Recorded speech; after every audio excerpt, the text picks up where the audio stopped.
of that. So that happens. That's why I can't make Paul's show today. Yeah. All right. Well, good morning, everybody. Welcome to Talking Niagara this morning, 7 o'clock. And Dave's got to leave early today. So that's fine. We're all okay with that. Not a problem. So welcome to our talk show focused on the needs of Niagara, Niagara Falls, etc. And it's Monday, September the 15th. There we go.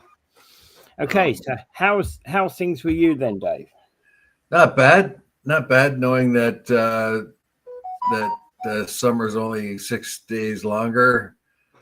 Well, I don't know when the equinox is this year, do you? But it's 5 or 6 days away. Normally, well, I don't know exactly when, but isn't it around about the 30th? It's usually probably around about the 20th. Yeah, I don't really follow on that sort of stuff to exactly when it is. I know it varies a couple of days every year, but hey. I'll tell you in a minute. Yeah. 22nd this year. 22nd. There you go. Okay. 22nd at 2:19 p.m. Well, here was the thing. You'll love this about September. You see, I didn't know for years when my dad's birthday was. He'd never tell us. He'd always tell us. My birthday's on Michaelmas Eve, and of course, nobody had a clue as to when Michaelmas was. Yeah, that's about 100 years after they celebrated it. Really. Yeah. So eventually I found out it was September the 30th. Still okay. Which was ironically the same day as my mother-in-law's birthday. Ah. They were born in different years, of course, but hey, So anyway, it's a long time ago that was. Okay, so good morning everybody, and especially good morning to Mike. Hi Mike, how you doing? Yeah. All right, and okay, so local man John Van Vliet from Pelham is wearing a hard hat with flashing light and holds a sign to warn drivers to slow down before speed cameras. He's doing this in one in Glendale in St. Catharines at the moment, but he has a reputation for doing these all over. Yes, so you think this is a guy with a hard hat on with a yellow flashing light warning people that there's a speed camera ahead. You would think he was anti-speed camera. It's not really the case. This is a fella who is standing there with this yellow flashing thing on his head and a big sign warning people of cameras ahead, speed cameras ahead. And his ideology, really, his idea is to make people aware that it is happening up ahead and to slow down.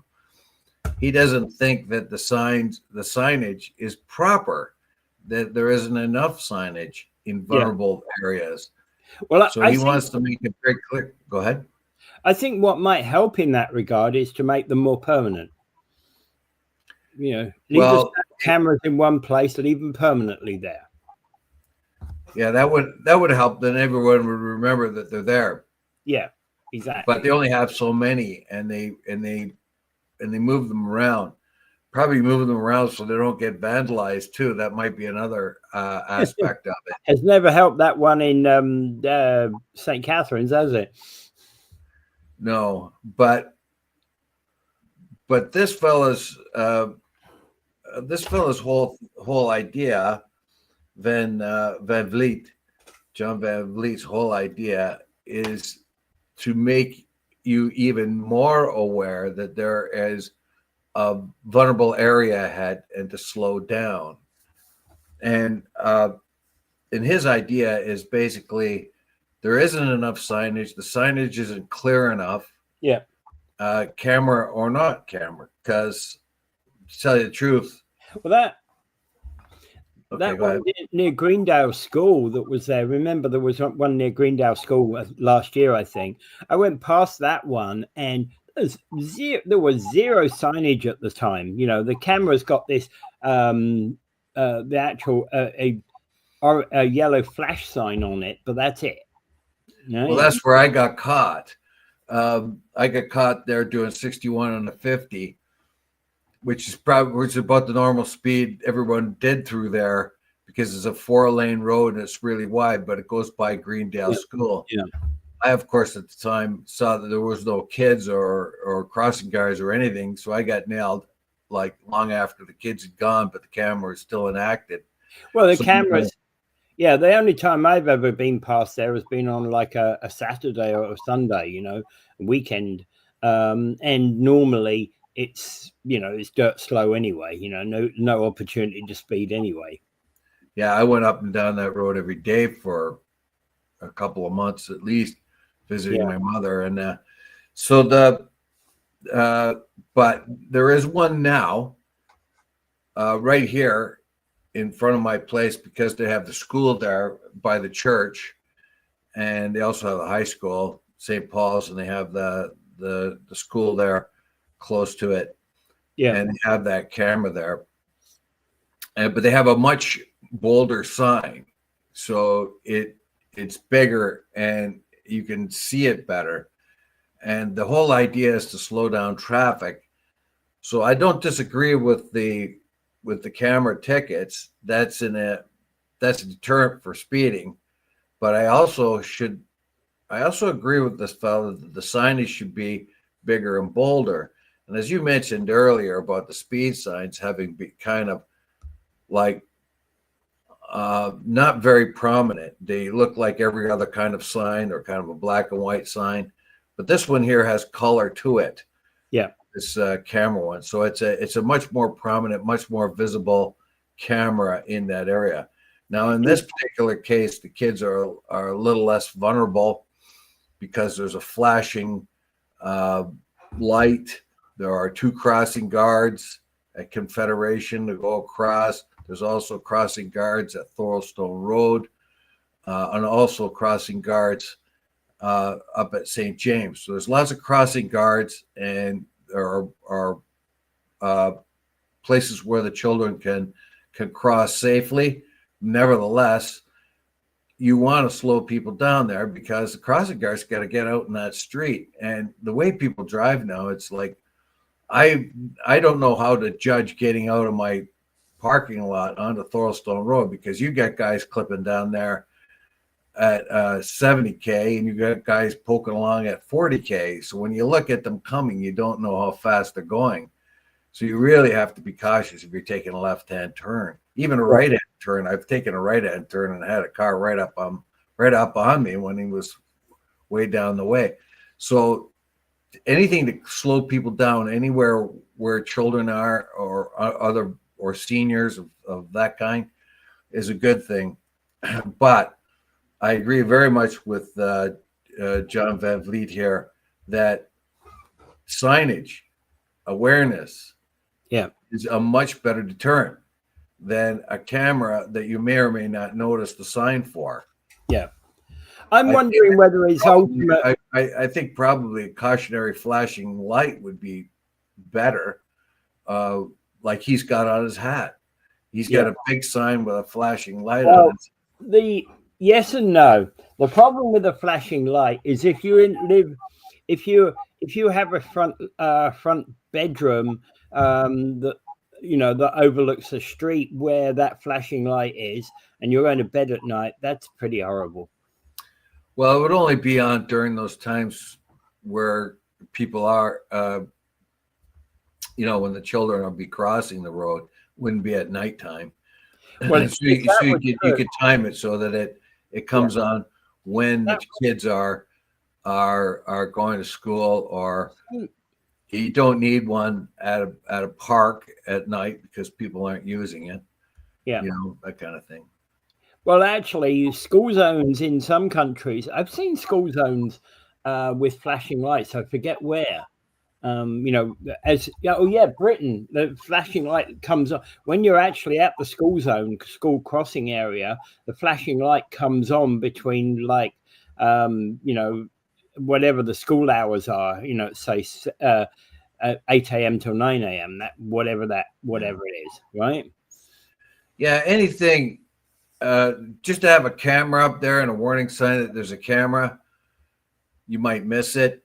but if the signage is better, it's another deterrent Yeah. or another warning for people who drive too fast, or just a reminder to people that you are entering a zone where there are hikes, little ones. Your And situation, you know the little ones are going to dart across the road sometimes because they know better. They'd be taught to stay on the sidewalk and they'd be taught to walk across the light.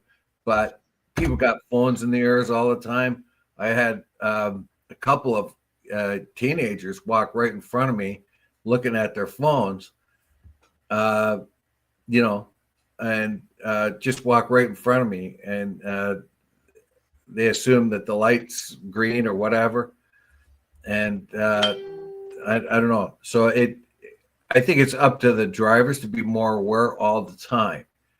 Yeah. We're the ones that are driving around a big hunk of steel on rubber tires that weighs a lot, and to be completely aware of all the time. Like, for instance, if you come to a corner and you're looking left and looking right, trying to get into traffic, and then somebody walks across the road.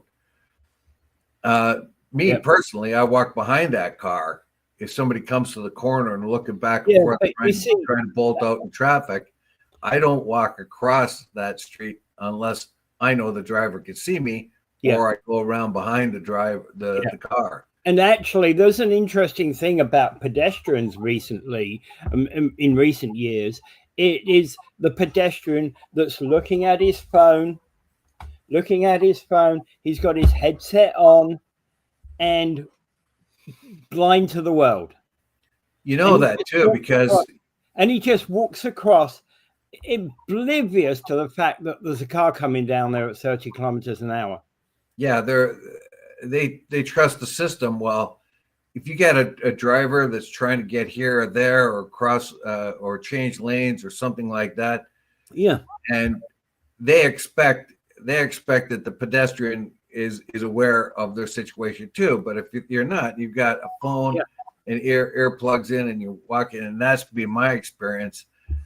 That that I have to really notch it up a bit, because you don't know when someone's going to walk out in front of you, because normally a pedestrian is very aware of it. Even if the light says that they're okay to go through, a driver may have missed the light.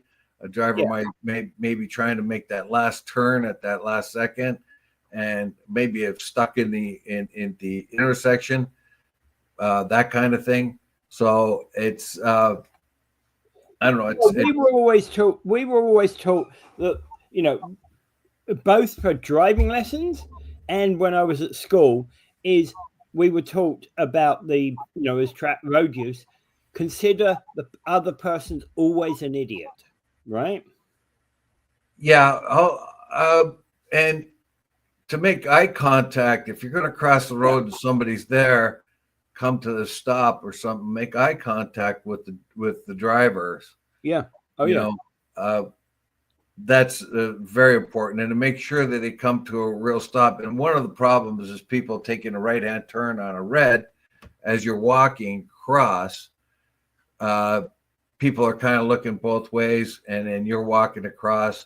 I almost got hit at St. James there when I hit the button, and I got the little man to walk across. It was at night or in the evening when it was dark, and I walked across, and the guy decided from the side street, St. James, well, this is a good time to dart across, and he had a green light, and he almost hit me, and he came to a screeching halt and kind of sort of apologized. But the fact of the matter is, he saw an opportunity to bolt across, and he wasn't looking for a pedestrian. And that is our job as drivers, is to always look out for pedestrians. And the way people drive nowadays, it's me first. I'm always behind. And then you have the other ones that won't even enter the intersection when they're turning left, because they're on their phone or watching the video on their dash cam or their dash display. And you got, I don't know, I've honked my horn more in this last year than I have in the 50 years I've had my driver's license. Yeah. Okay. I get you. It's pretty bad. Yeah. All right. Yeah. So I think it's just his is a campaign really to get people to pay more attention, and I get it. Right. I do get it. Yeah, it's an extraordinary way, and he feels that just putting up a camera sign is not enough. Yeah. There has to be better signage, better warning.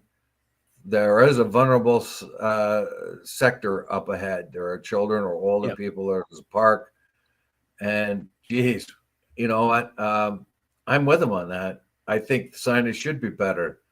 I think anything to warn people that you should be slowing down, particularly in modern times. You could say you should be driving slower anyway, but these days, the sort of anxiety everybody seems to be, I got to get there kind of thing. And the other people, I'm just as worried about those people who are watching their phones or whatever are wandering around here and there. They're also oblivious. So you've got an oblivious kid with a phone, watching his phone with earbuds in, and you've got this guy watching his phone or his the dash screen, and he's kind of maybe going slower but not paying attention. That, I think, is the big thing. Pay attention is what he's saying to everyone. Pay attention. Yeah. Yeah, absolutely. All right. So we got one comment on that one. Oh, yeah. Okay. Rose Fiddler. Yeah. Good morning. Yeah. Good morning, Rose. All right. Yeah. And I agree. Pay attention, everybody. We don't need more accidents. And we do need to get better, be careful. And, pedestrians, as much as anybody, pay attention, right? All of you. Okay. Poilievre says he's worried for his family as political violence concerns grow. And I've been thinking about this weekend with this death of that gentleman in the USA. Yes. It still makes me sick that he was assassinated. But, oddly enough, I saw some. I was trying to figure out who Charlie Kirk was because I really didn't pay much attention to him beforehand. So, one point, I found a little video where he kind of predicted his own death. He said someone's going to shoot me or something like that. I thought, oh boy, that's ironic. That I'm trying to find out who this guy was after he has tragically been murdered, and it's actually a thing. Oh yeah, somebody's gonna kill me, kind of thing. Now, of course, a lot of these videos you don't know if they're real or not anymore. I've come across a few AI things that on other subjects where you got to be really careful, because if you're not aware of a person and their views independently, and you come across a video of a person speaking and saying certain things that may not be true anymore, the AI is getting pretty darn good. Yeah. And he's saying that all leading politicians should have protection. I would thought that he, as the leader of the opposition, and Mark Carney, the prime minister, would both have protection anyway. To which other ones, as would most of the top ministers. Yeah, which is very prudent. Unfortunately, we're in that time when people become enraged and do this kind of thing. But Poilievre has to bite his tongue on this a little bit. He savaged Justin Trudeau terribly and brought up a lot of real hate against Justin Trudeau, huge amounts of hate. Justin Trudeau got a lot of death threats, and every day Pierre Poilievre was slagging him, and his own rhetoric brought up a lot of hate. Unfortunately, he's going to have to temper that rhetoric. The kind of rhetoric that he used against Trudeau caused Trudeau to be extremely unpopular, whereas the fact that that Trudeau was being attacked and stuff thrown at him, and he was being threatened, death threats levied against him. And part of that can go back to Poilievre and the way in which he addressed Trudeau and framed his character in Parliament. A lot of the times it was witty and smart, but a lot of other times it was fodder for the nutcases. So he has to be very careful about that. I believe true, yes, he has to be protected. Carney has to protect it. I noticed Poilievre here, unlike the people in the States where they're so divided, they think only some people should be protected. You see Trump taking away protection from guys like John Bolton or Kamala Harris, that kind of thing. He's taken away their protection. Wrong thing to do, because he wants to make them more vulnerable, or scare them. That's the wrong approach. This particular tragic incident where you have a right-wing influencer, who's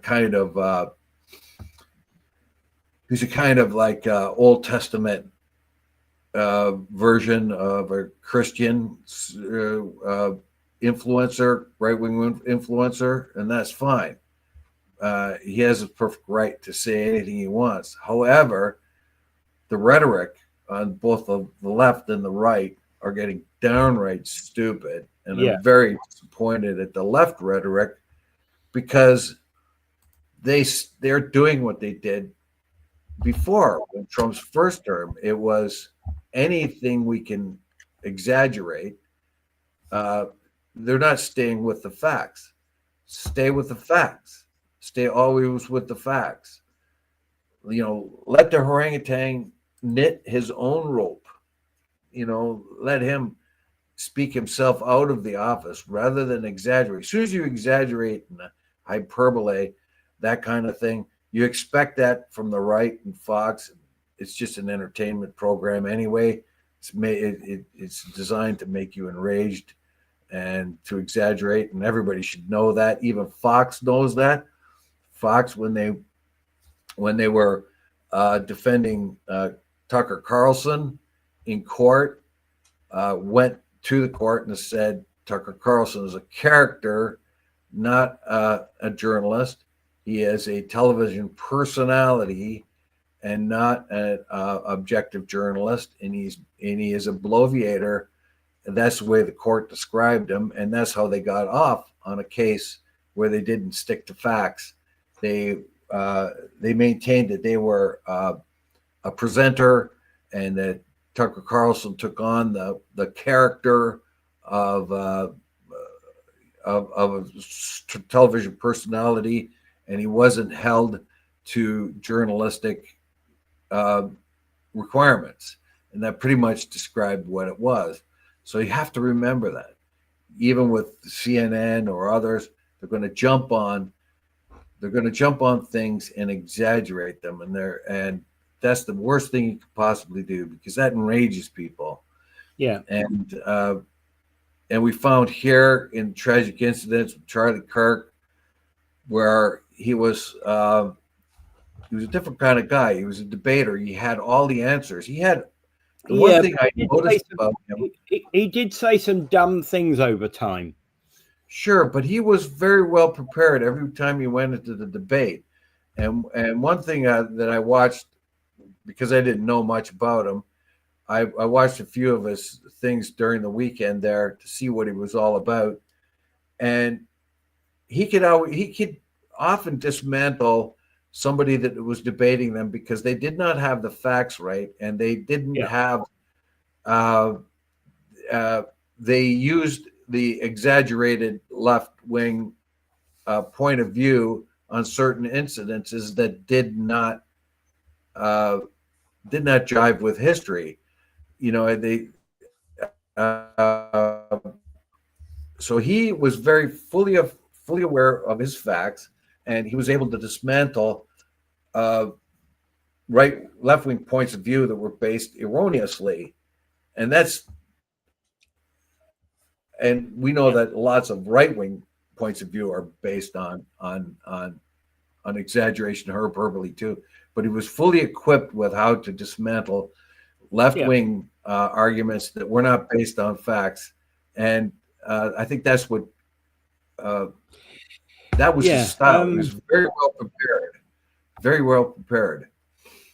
I mean, I don't agree with lots of stuff that he was saying, but I was particularly impressed with how well he was prepared for his debates, even though I wouldn't have agreed with them. Yeah. Okay. Yeah. All right. So actually, just as a matter of interest, and I get it. What politicians, we've had stupid things here in this region. Matt Sisko's house was daubed in paint. A regional councillor's house was daubed in paint. Both wrong incidents and not the way to react. If you want to react to a politician, you debate them. Well, the regional health guy, I forget his name now. It's a lot. He became very controversial. Regional health guy during COVID. His house was vandalized. Yeah, and there was and people came out and threatened him in front of his home. We found that. We found that when there was an LGBT flag or something like that on a Catholic school, there was a lot of people protesting there. Protesting's okay, but the way in which they were protesting was wrong. So this idea that violence, you just is going to do anything, and all it is going to put a damper on your own points of view. Stick with the facts. If you don't like something, argue with them facts. Yeah. I believe that our own population and that of the United States is in particularly a very ignorant population overall. This is not a complaint. This is not a derision of us. It is the fact that we are making our decisions, or we are being influenced by television and radio and other things without digging into the facts on our own. We have come out of an era where we mostly trusted our news agencies, and we still have that in the back of our mind. That we can't now. We can't. We have to do our own independent work and dig into the truth. Find facts ourselves. Yeah. And Mike says Poilievre. Go ahead. Poilievre's whole political drive is based on mocking people, making people angry. Yeah. Making people angry. Yes. And that's what I meant earlier on. He's pointed this out that he's afraid for his family, but he's the one that is actually took it too far and became MAGA-like and started to exaggerate certain things and make people very, very angry. Yeah. And he's got to tone that down himself. He's got to go in and he criticize harshly the government, but stay away from personalities.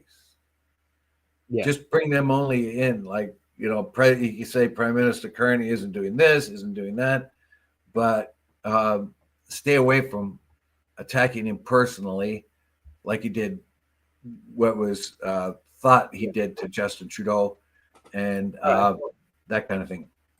Okay, let's wrap this piece up for a moment. Just to note, by the way, that Bonnie Crombie this weekend has stepped down as Ontario Liberal leader.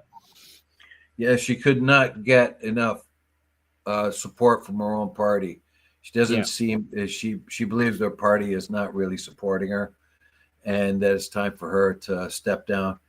And we know that in Ontario politics, there's only one. I can't even tell you who is the leader of. I know who Crombie was, but I can never get the NDP leader. Merritt Stiles is her name. Yeah, that's right, Merritt Stiles. So I think she's doing the right thing. I think the Liberals have to rebuild in Ontario. Yeah, and it would be a good thing to get a better opposition. I saw her as a person who was there to help the rebuild, not as a person who would become the next premier.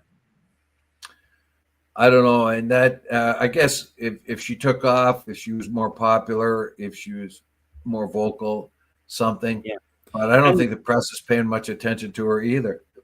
and as Mike says, are the provincial Liberals still there? I hear nothing, nothing from them or about anything. Absolutely, being part of the problem. Yeah.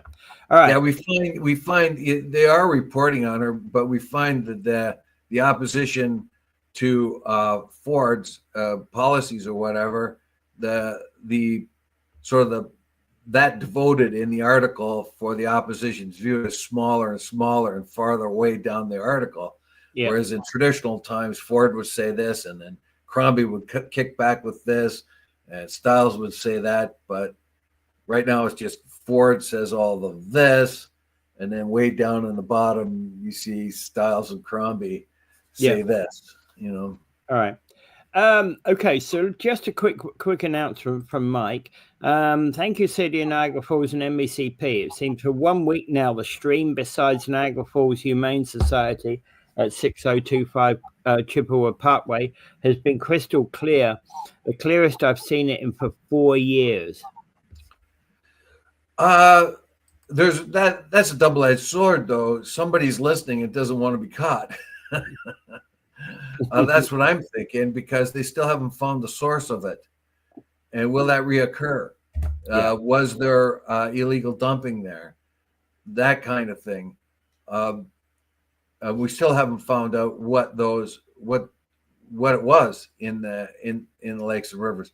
And to point out what someone said there, a lot of the times the ugly stuff there is actually natural. Churning up of the stream or rain that churns things up and makes it look bad. But the oily, scummy stuff that Mike saw, and the stuff that looked like barbecue sauce that Eric Nichols described as barbecue sauce. Now they've taken samples, but I don't know what the slowdown is in identifying them. That may help us. Yeah. It appears that it's not coming from the sewer, so it might not be coming from the Don Murray place. It could be illegal dumping. It could be dumping that had been done there years ago and that leaches out of the ground from time to time. That's what worries me the most. That the illegal years ago dumping that's leaching out into the environment. That's what worries me the most. Well, yeah, I just re-saw the video of Mike and Gary when they were digging the tar out of Park Street. The big hole in Park Street there, and Mike's there demonstrating to everybody, look at this stuff oozing out of the ground here, right? This can't be good. So, yes. I've actually rewatched that video not so long ago, probably about 3 or 4 months back. Yeah, I do remember that. Yeah, that was pretty. I just rewatched it yesterday, so. Yeah. So that's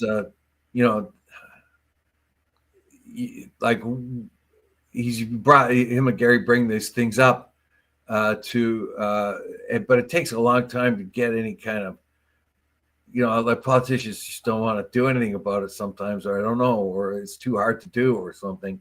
Yeah. They keep bringing it up over and over again. Now, Mike is happy that this is all clear and the water is clear now and in and around the Don Murray place. It stays clear. But for how long? Yeah, I hope it stays. I'd like to know what the source of those contaminants were. Yeah. All right. So, moving on. Liberals and Conservatives are laying out their priorities for the autumn, and they're gearing up for the House of Commons return. Yes. Summer vacay is over. Yeah. Summer vacation's over. They're going to get at it. Now, Poilievre's complaint here is that Carney's been in for 6 months and nothing's been done. Now, he's doing his job when he says that. So I gotta tip my hat to him. He's doing his job when he's saying that kind of thing. He said, okay, Carney says he's going to do all this stuff and he hasn't done anything much yet. So, okay, he's doing his job. But on the other hand, the Liberals had a whole pile of stuff that they had to get to deal with, particularly with with the tariff war. That kind of took priority. I think that I think that a lot of his complaints are not fully realized as good complaints, because there has to be a lot of dismantling of the previous government. We find Carney has to revet his own government, basically, and he's found a lot of inefficiencies in the government itself. The government office was swollen by 40% over the 10 years that Trudeau was in, and found that the government was much more efficient than it ever, much less efficient than it was for years and years. So much so that they had to use contractors. Not only did they swell the size of the government, but they used outside contractors, which made the cost of government incredibly expensive. So he's got to dismantle that and make the government more efficient. He's also got to do the diplomatic thing, is go from place to place, province to province, find out what their needs are, find out what projects are, and sadly, they're going to have to increase the debt a whole lot because of the economic concerns and people losing their jobs. They're going to have to borrow more money, and this, unfortunately, is a legacy of the Trudeau years. Unfortunately, where they just kept borrowing more and more money and made our debt more and more untenable. That was warned way back in 2014. If Trudeau got in, that's what he would do, and that's what he did do. And now we have a situation where we really do need to borrow a lot of money to sort of get things started and to change our economy, to rebalance it. And it's going to take money. That means it's going to be more debt. I'm not sure Carney is too happy about that, but it doesn't seem to be many choices here. And and that is the problem with the West, generally speaking. They felt that debt was okay, grow the economy, and debt will take care of itself. It won't. And I just hope that whatever Carney's borrowing this money for is going to be worthwhile in the end. Yeah, to do anything, governments always incur debt, right? Just to build a new road, usually it's funded but through debt.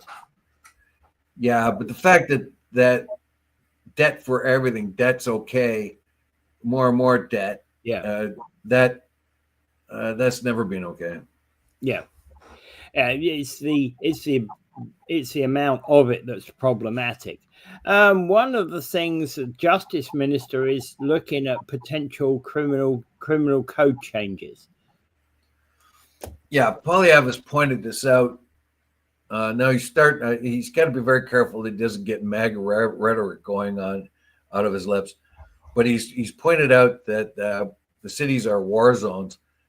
Bad use of words there, because guess who's saying that south of the border? The big orange guy. Are there some places in big cities like Toronto that are problematic? Sure. Are they war zones? I don't think so. Right. There may be at certain times in the day. Yes, we've had incidents where innocents have died when they shouldn't have done. Right. Due to the drug industry within, the drug gangs within Toronto. But that's rare. I'm not sure that you'd call it a war zone. I'm not sure that's the correct use of the wording.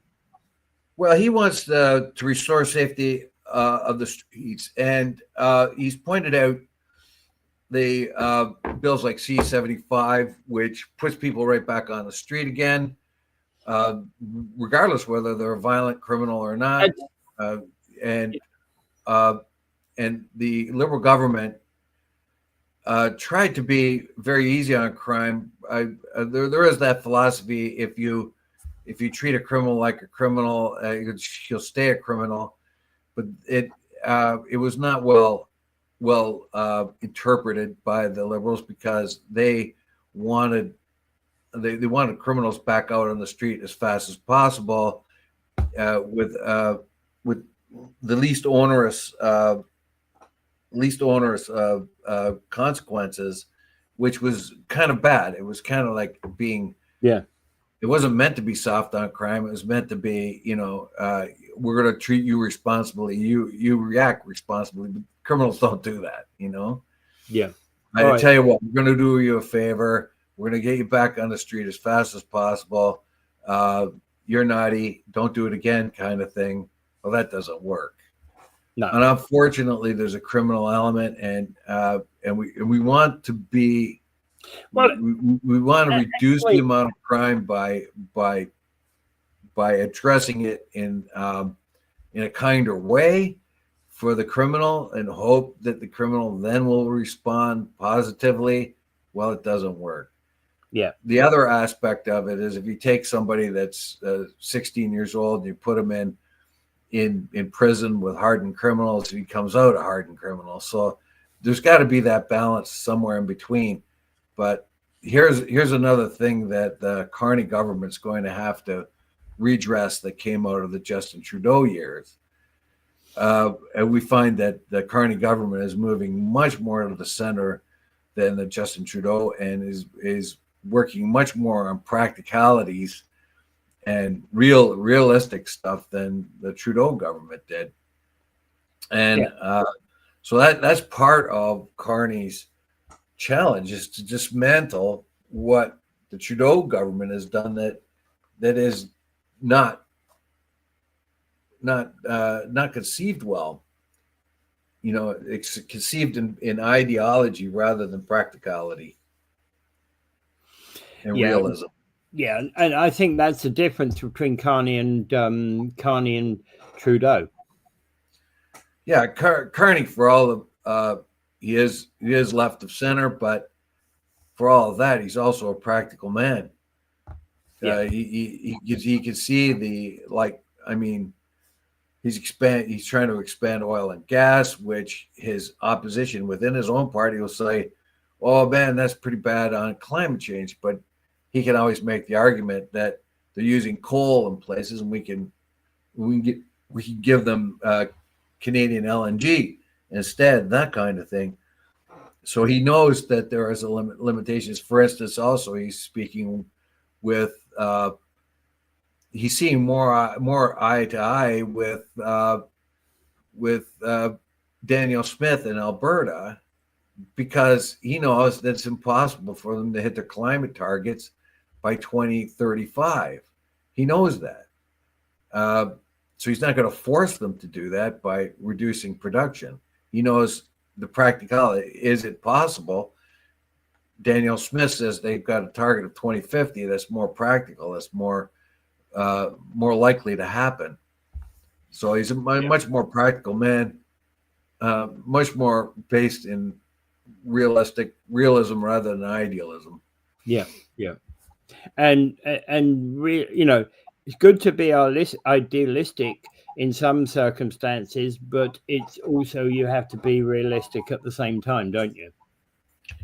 Yeah, it's kind of like Trudeau's kind of like the beauty queen who always, when asked what they want for the world, and they say, "Oh, we want world peace." I am hoping for world peace. Well, yeah, we all are. You can't do that with a snap. It rolls off the tongue on Miss World, on the Miss World competition. Yes, and so a guy like Trudeau would say, "Okay, we're gonna fix the climate, and we're gonna start here in Alberta," and it doesn't work that way. You have to plan it. And Poilievre is going to put some fire under the Liberals. Expect an election. We may have an election within a year. I think once Poilievre gets back into the House, we may have an election within a year, because Carney obviously still does not have a majority, does he? Yeah. No. The Conservatives did very, very well during that election. Don't forget, Poilievre didn't win; he lost the seat. The Conservative Party overall did very, very well, and so there's going to have to be a showdown coming up sooner or later. So those areas where Poilievre will not cooperate with Carney, will force the government into having another election, and that will be the big decider. Carney will either win a majority or he won't, and that's going to be decided. I don't know that's going to happen in the next year, but I think it's both the Conservatives and the Liberals got more seats than last time. Remember, the Liberals are only 1 or 2 away from. I think they're at 171, or is it 169? So they're only 1 or 2 away from actually. Yeah, they're very, very close to a majority, but they don't have it. And the NDP got eviscerated. So that, but I got to go. Yeah. And I'll just say this before I go. Don't forget Gaza. It's getting worse. Trudeau's getting angry at Netanyahu, but Netanyahu snubbed him. And as Putin keeps snubbing him.